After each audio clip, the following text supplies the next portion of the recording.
connect, serve, and grow is what you can expect at the House of Reconciliation. Leadership, community, education, wellness, and participation is part of our plan for your spiritual growth and success.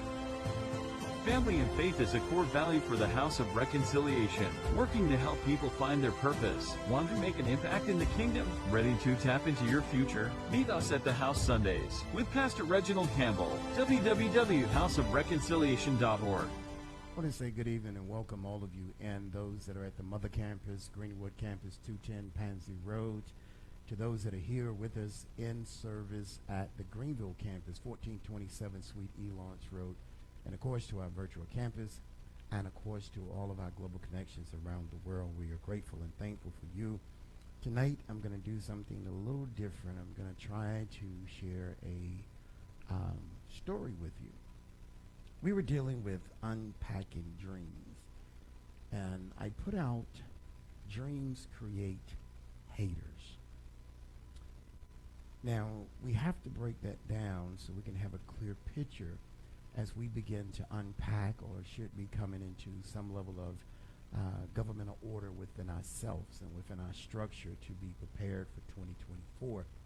We have to have a greater plan beyond a resolution that oftentimes 87 to 96% of people do not keep by the 15th of the new month in January.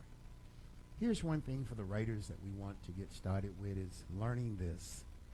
Learning how to handle the moment is critical to your future. And the reason I say that is because in a moment, it can either push you into your future or nail you to your present or keep you climb-aired or a clamp on you in your past. And so moments can reflect what we have been through, what we have seen, and it's not necessarily what we are experiencing. So we have to be careful in how we handle the moment, because your moment can be a springboard, but because of prior issues and prior nightmares and prior situations, you're not open to it.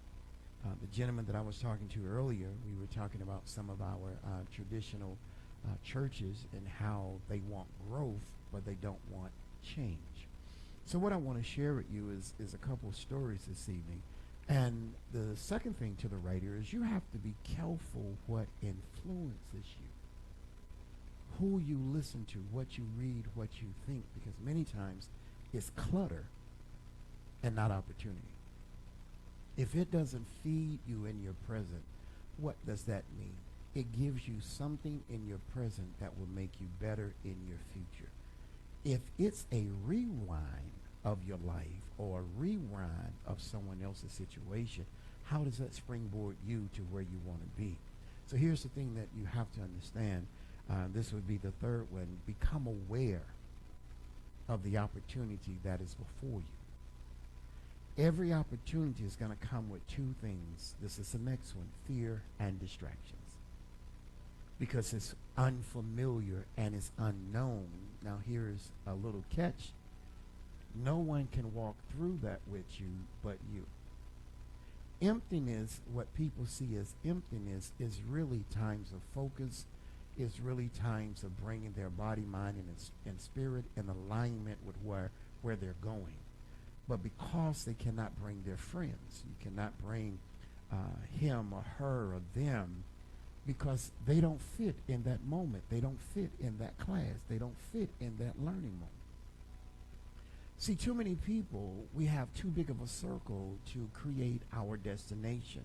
So the thing of the influence of others, here's the next one, that don't lead to success that you desire. See, because if you're with a group, when God is getting ready to develop you, he puts you in isolation.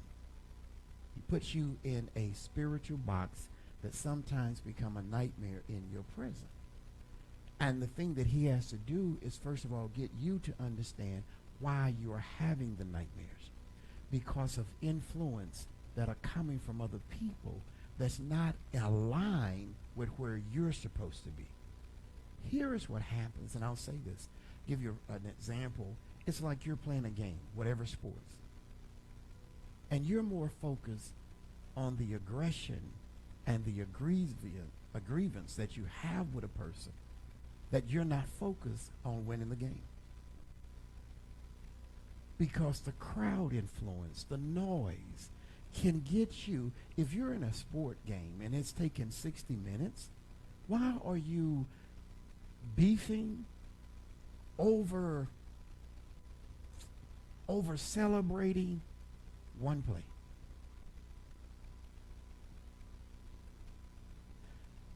Your life is too big just to be a moment.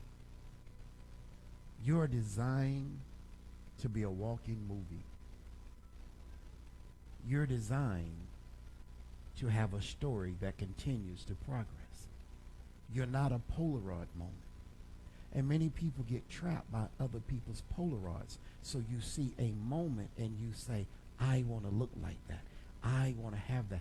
You have no clue of the process. The person that I don't want to share with you, and you can look them up in your time, her name is Joy Black, the violinist. Here's what happens to most people. Most people are raised in an environment that's not conducive to their skills. Or it's not a platform for them to be developed. Because depending upon your age, you either came up in oppression, depression, segregation, racism, and separation. And now, ideology. Okay? Now, why is this critical? What you are exposed to early will have a domino effect on how you think. If you're young, your mind is impressionable, and people can influence you. So most people that are gifted and are talented are not always in the best environment. This young lady, Joy Black, she was exposed at the age of 13 to what she had never seen in her environment, a violin. She said these words, I've never seen anyone like me doing something like that. How many times have the noise of other people kept you from pursuing something that inspired you? It resonated with something deep inside of you. But because of the voices and because of the failures of other people, you didn't pursue it. Dreams create haters. So at an early age, she said, I'd never seen this. She said, and here's the thing. She said, I had a dream where I saw myself on stage performing in front of thousands of people. A dream. At 13, she saw a violin.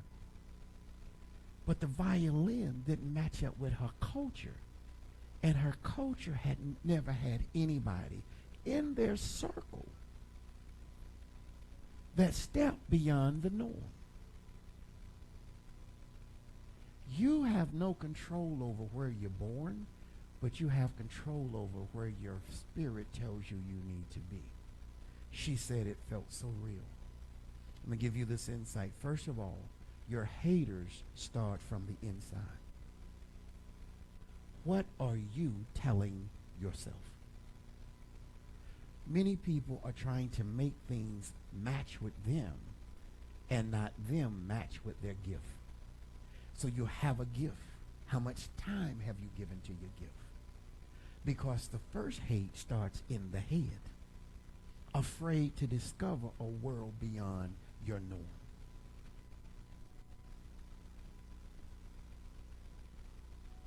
I'll say it again. The first hate is inside. It has a speech to it. I can't. I'm afraid. I don't know. I don't see anybody. No one in my family does this. And this is why it's critical for parents to realize you are your children's heroes.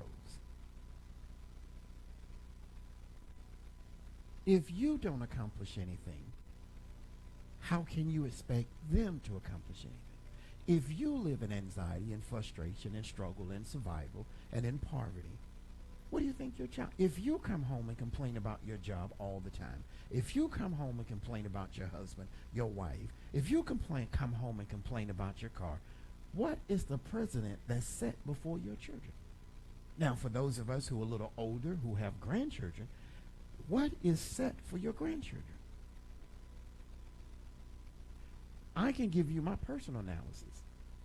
My two that I have, and I know more is coming, I don't ever want to be without money when they say, Papa, give me $5. I want to go to the store. And people say, you're spoiling them. No, I'm not spoiling them. I'm creating an expectation that they should always have some money. 3 things: spend, share, and save. Well, I'm broke. It's hard out here. Is it the hate inside? When you don't see anything joyful, when you don't see things that fit with your dream, you will feel like your dream is an illusion. This is why I challenge people and I challenge parents. You need to accomplish something. Just don't get a house. And I can talk about my culture. Get a house, never put a roof on it, never pour a driveway, never add a garage, never change the windows, never remodel it, never change the floor. It's time out for buying things that you can't scale up. Your dreams have to be scaled up. Afraid to discover the world beyond your norm. When I grew up, we made bicycles. There's no such thing as there was a on the road and you could ride and cars had to respect you. We rode in the woods. We made hills that we jumped over. There was no such thing as 4-wheelers. It was a 2-wheeler. We made hills and jumped over hills through the woods. Number 2, haters are in the middle. Noise in your head from your environment. You hear your mom struggling. You hear your dad struggling. You see your uncle sitting on the corner. So you think this is life. And the worst thing they can say is to tie it to your ethnicity. Oh, we can't do that. We can't, we don't swim. We don't have boats. No, we don't work in no office. You just get on out there, boy, and get in the factory. Get in the field. I'm going to say this, and I shared this with some people. One of the world-renowned baseball player, what was his name? Mays. What was his first name? Willie Mays. Willie Mays. Willie Mays. Considered one of the greats of all time. You know what they put on Willie Mays' diploma? See, people peg you because you won't fight for your right. They put on Willie Mays' high school diploma. Now, mind you, other ethnicity groups didn't get this. You can figure out who it was. That he would be good to work in the dry cleaners.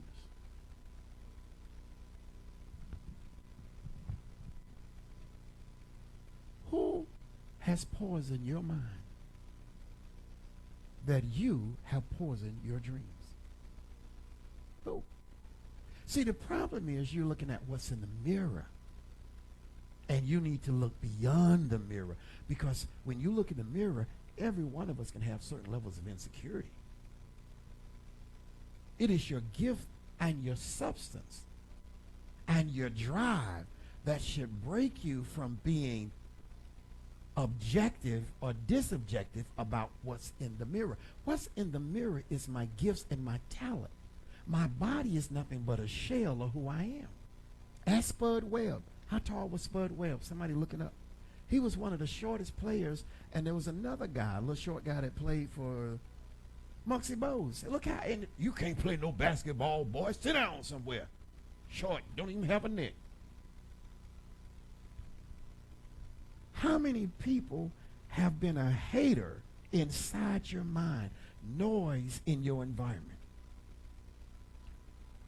The next one, and let me know when you find it, how tall the way, haters on the outside. This is when it gets dangerous. This is one thing to kill yourself. 5'6". I think most people, well, and maybe everybody except for you, is taller than 5'6". No, some of y'all. Yeah. You ain't gonna talk to me now. Mosley Bowles 5'3". How many years did he play? 14. How does a 5'3" guy make it 14 years in the league, and their guys at 6'8", 6'9", and 6'10" couldn't even make a half a season? Haters of your opportunity. There will be people that despise you. You know why? You're like Joseph in the Bible. You're talking about your dreams in front of people who have done.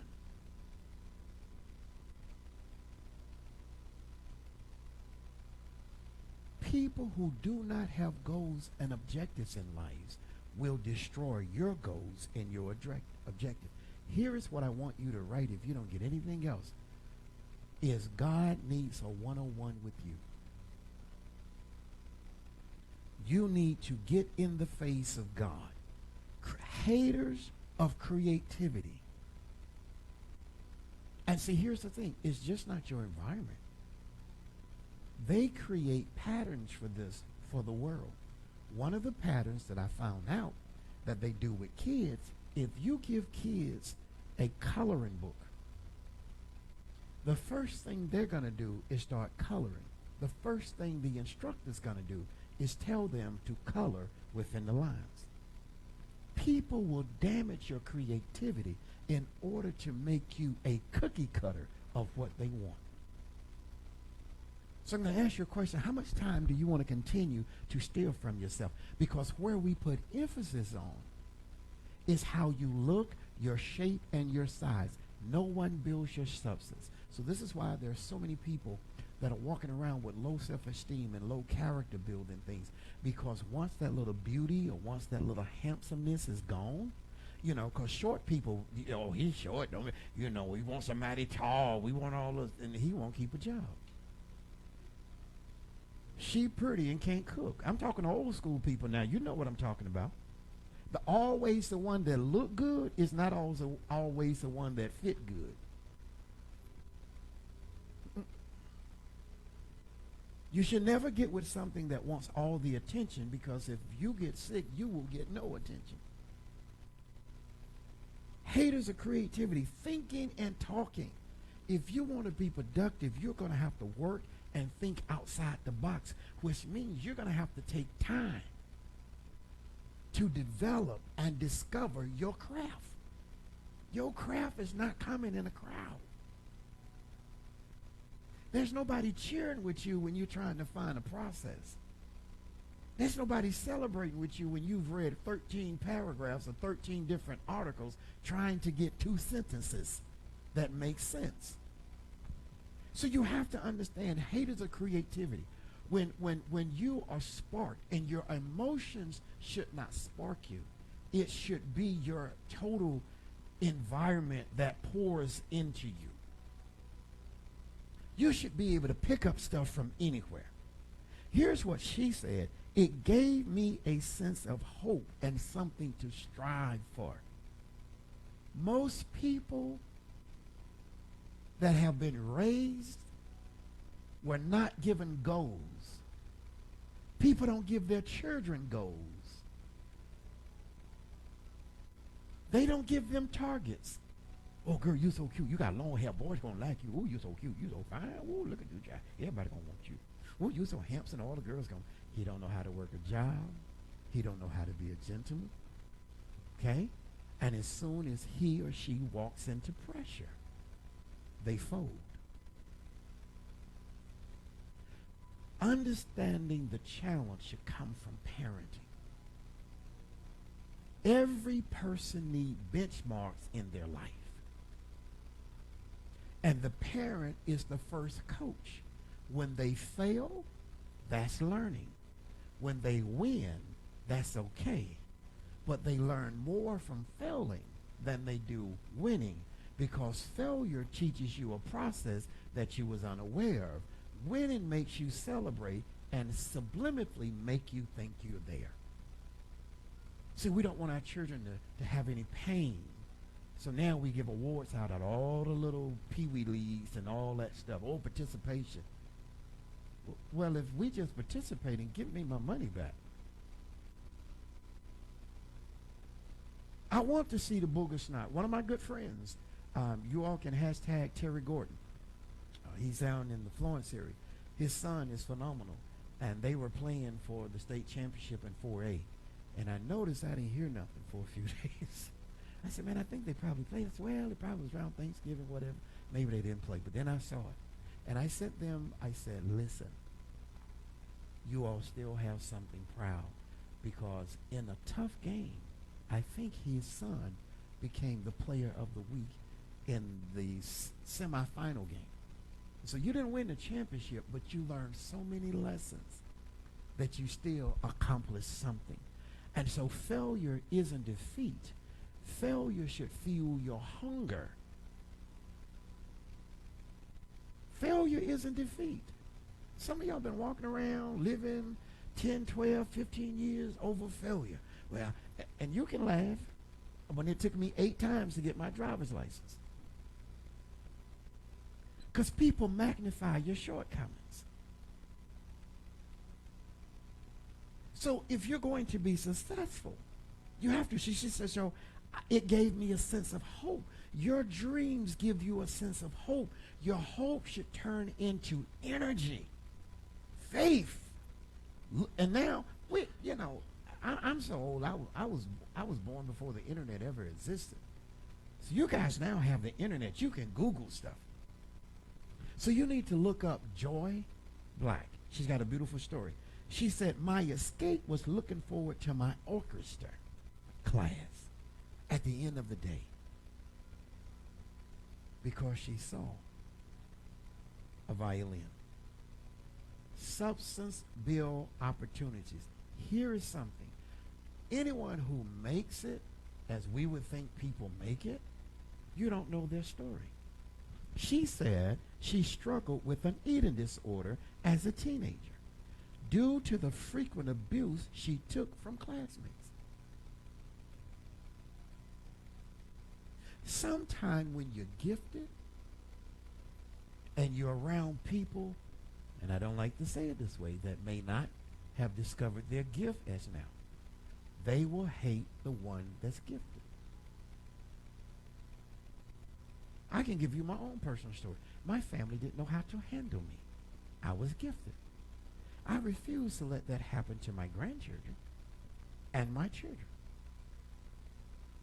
See, gifted people, when you have a rare gift and it's not common, it's a problem to common people.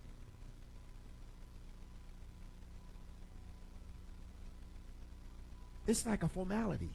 It's like a disformed something when you are gifted. Your own family, your own mother, father don't know how to handle you.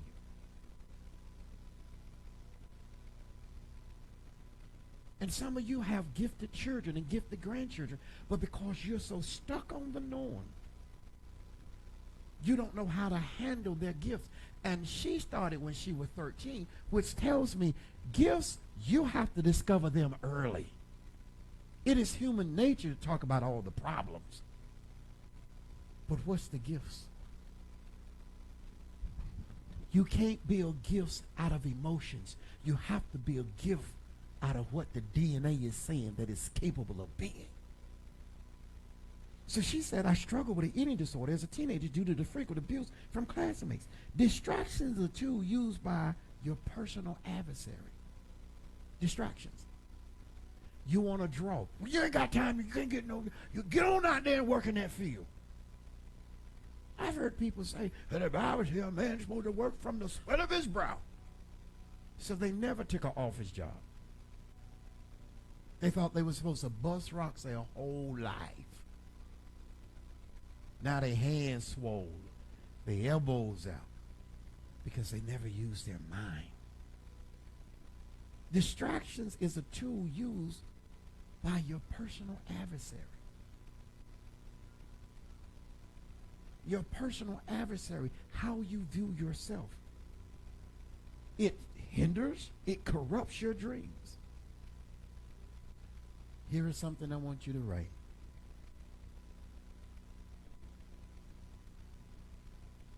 Your focus. You have to discipline yourself to stay focused.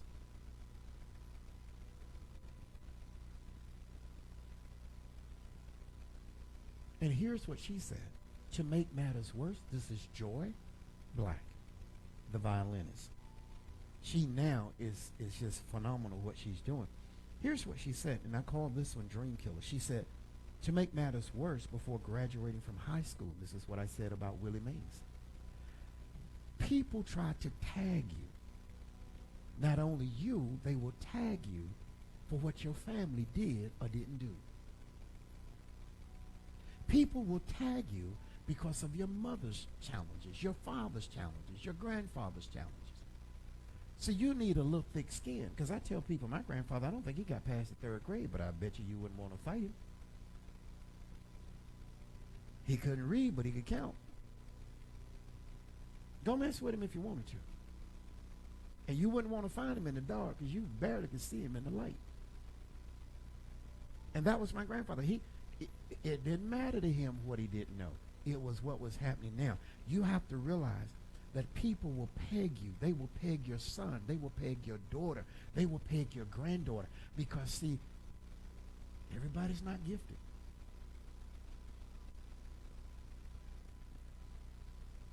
But everybody's blessed with something. So you cannot let your gift become a formality, a hindrance. You have to embrace it. And here's the thing, for anybody that's listening, you will never discover your gift in a crowd of people. Your friends cannot help you because when you're going through the process, it's a one-on-one.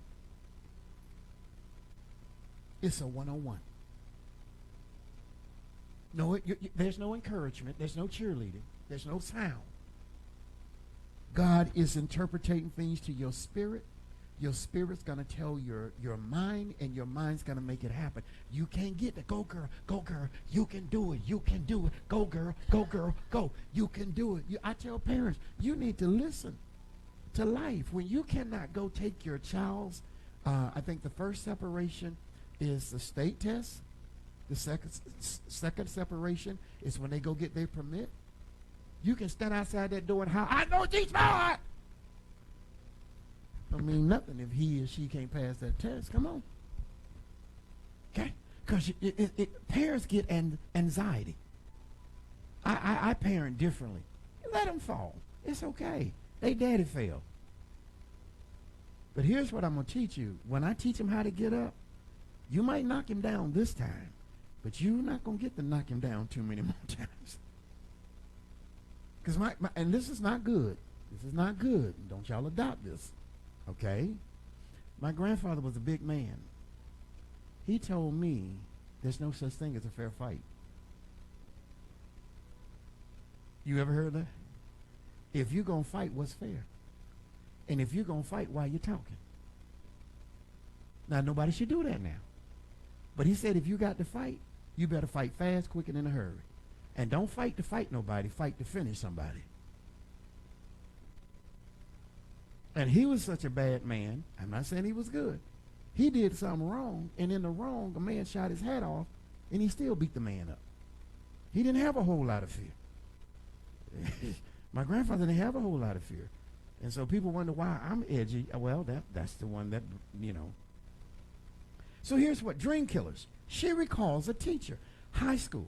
Now, they used to kill people in high school. Now they're trying to kill them in kindergarten. Because I'm going to tell you something, every child don't learn the same way. I'm going to re-find that article where a teacher quit teaching, and she had a couple people that supported her because the really gifted, talented kids couldn't do the same thing every day.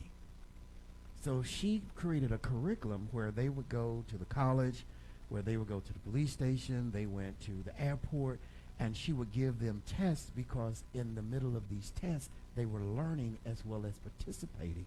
And the kids in school that's taking a standardized test could not compete with these kids who learn differently. Do not ever say that your child is dumb. Your child needs to be tested, and you need to find how your child learns. One of my best childhood friends, they put him in a special class. I'm not going to tell you what they called it when I came along because, I probably have 5,000 comments. But he had to learn visually. He had to learn manually. He couldn't learn just by hearing. He had to see it. And when he saw it and how it works, he could do it. Here's what she said. This is why I said Willie Mays. She recalls a teacher. I'm talking about Joy Black, the violinist. She recalls a teacher telling her that she would never make any money as a violinist and to pursue another endeavor. The teacher told her, but at the same time, they put on Willie Mays' high school diploma that he would be a good dyer at a dry cleaner's.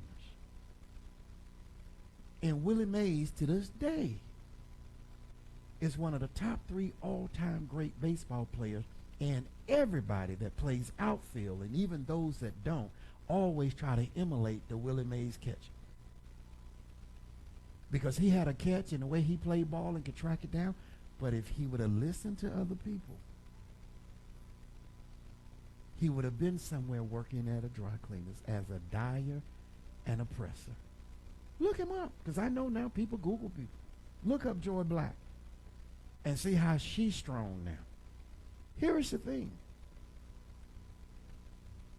She says, now I'm traveling, getting booked for events across the country. Look her up and look at the people that are sponsoring her. That's why I tell people never to listen to doubters. Stop letting people who are afraid dictate to you. Now, focus completely on your goals, and you can do whatever you want. Now she's 26 years old. So that's how many? 16 years? And 16 years she have played for some of the best in the world. But look at this. She started out playing classic violin, which teaches you as a musician the fundamentals, and you play in all the majors and the minors. She took the basics, and now she's dominating because she created her own. Here is what I say. Rejecting what the norm is. Dreams will walk right past you, and you will never know it in your present. Become determined to focus on your future. Here's my closing remarks. I posted this the other day. You can't walk out on your challenges. No, I didn't post this. This is one that I should post. You cannot walk out on your challenges. Ask me why. Your story isn't finished yet. Too many people have quit on themselves because of the pressure. When you have pressure, this is how I learn. I take small bites. You're trying to do the whole thing in a hurry, and it creates anxiety. Take it little by little. Take it in what I call get baby bites. When I'm sitting in board meetings and people are saying words I don't know, I said, hold on. Wait a minute. Explain this to me like I was a child. Then now I can become a part of the conversation. Then you can scale it back up. You can't walk out on your challenges. She saw something at 13, and now she's able to write her own check at 26. Here is what I'm saying. Your story isn't finished yet. Your job may have released you. Your job may be closing by the end of the year. Your job may go away in the first quarter. Your job is not your story. It is time for the people of God to quit being so excited about the Spirit of God and allow the Spirit of God to lead, teach, and guide you. And you seek God, what's your gift? Your story isn't finished yet because your relationship ended, because you had to spend money and your savings is gone. Your story isn't finished yet. You know why? because you're the finisher. You're the one that's going to have to man up, woman up, grow up, mature up, skill up, and finish your assignment. Quit hiding behind a job that can't give you what you deserve. Quit hiding behind the embarrassment that maybe your family went through. Quit hiding behind the texture you have or don't have. Quit hiding behind the things that you lack. She recreated her world in 16 years. And she's got Fortune 500 companies that sponsor her. Now, this is not going to be pretty. Many people are still struggling with people that are not going anywhere. You need to find your circle of support. Last but not least, accept your past without regret. Handle your present with confidence. And face your future without fear. I'll say it again. You cannot walk out on your challenges. Your story isn't finished yet. You are the finisher. Accept your past without regrets. Stop letting things hang over your head. Handle your present with confidence. Handle your presence with confidence and face your future without fears. God bless you. I'll see you soon.